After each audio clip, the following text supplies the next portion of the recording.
الله أقسم جل وعلا أنا خلقنا في كبد. طيب لماذا يخلقنا في كبد؟ لماذا العناء؟ لماذا الهم؟ لماذا الجوع؟ لماذا الفقر؟ لماذا المرض؟ لماذا الموت؟ لماذا الآلام؟ حتى لا تركن يا عبد الله للفانية وتنسى الباقية، حتى لا تبقى هنا تحرث وتزرع وتعمر وناسنا الآخرة، حتى لا تنسى الله. أنساهم، نسوا الله فأنساهم أنفسهم.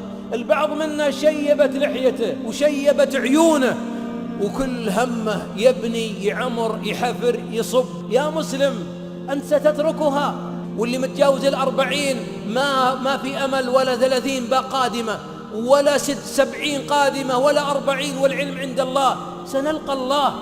لذلك آلام الدنيا هي التي توصلك إلى جنان الجنة. يقول بعض السلف: لولا مصائب الدنيا لقدمنا إلى الله مفاليس. لولا أن الله يصيب العبد في بدنه وفي ولده وفي ماله وفي من أحبه ويحتسبه ويصبر على الألم وعلى الحزن، وإلا ما الذي يوصلنا إلى الجنة؟ الجنة إذا دخلنا الجنة، أسأل الله أن يدخلنا الجنة بلا حساب ولا سابق عذاب، أن العبد إذا وصل إلى الجنة أحبابي دخلت الملائكة تبشره، وأكبر سبب أوصلك للجنة والملائكة يدخلون عليهم من كل باب: سلام عليكم بما صبرتم. ولذلك أقول للمريض يلي تأخذ إبرة وتأخذ علاج، أو ذاك المريض الذي يقلبونه على الفراش: احتسب الآلام، واحتسب الأنين، واحتسب التعب، واحتسب الحمى، فوالله إنها تكفر الذنب. بعض المرضى على سرير المرض من أعوام طوال ما ماتوا ولا هم مع الأحياء يدرجون.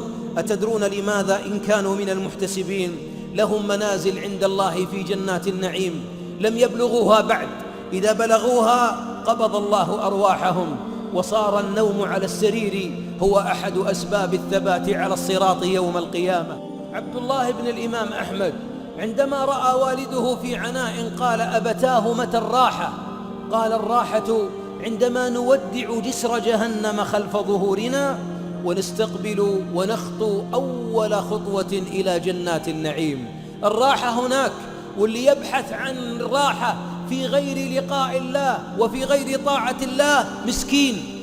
نقول له مسكين، الرقم غلط. اليوم معنا من مات رحمه الله رحمة واسعة، رجل وامرأة، أسأل الله أن يجعل قبورهم رياضا من رياض الجنات، اللهم آمين. ذهبوا وسيذهب الذين عزوهم، سنعزي أولئك، وسيعزى فينا بعد أعوام أو أيام أو ساعات. ما في دنيا كاملة، الموت سيلحق كل نعمة، وإذا ذكرت الموت تكدر كثير من صفو الحياة، ولا بد يتكدر، إلا عباد الله المتقين فإنهم يحبون لقاء الله، ومن أحب لقاء الله أحب الله لقاءه. من منا لم يمرض؟ من منا ما فقد العافية؟ من اللي منا ما يأكل حبوب سكر بعد 40 و50 وكوليسترول وضغط، وعيال عليه يقلقونه، وزوجة تتغير أخلاقها، وديون تلحقه، وهموم، وبدن يتعب، وحزن يدخل. لا بد أن تحتسب هذا كله، وإلا يطول ليلك يا أبو فلان، ليل طويل ما فهمت الدنيا. الصحابة رضي الله عنهم علمهم الحبيب عليه الصلاة والسلام كيف يتعاملون مع الدنيا، أن يقتحموا العقبات في الدنيا.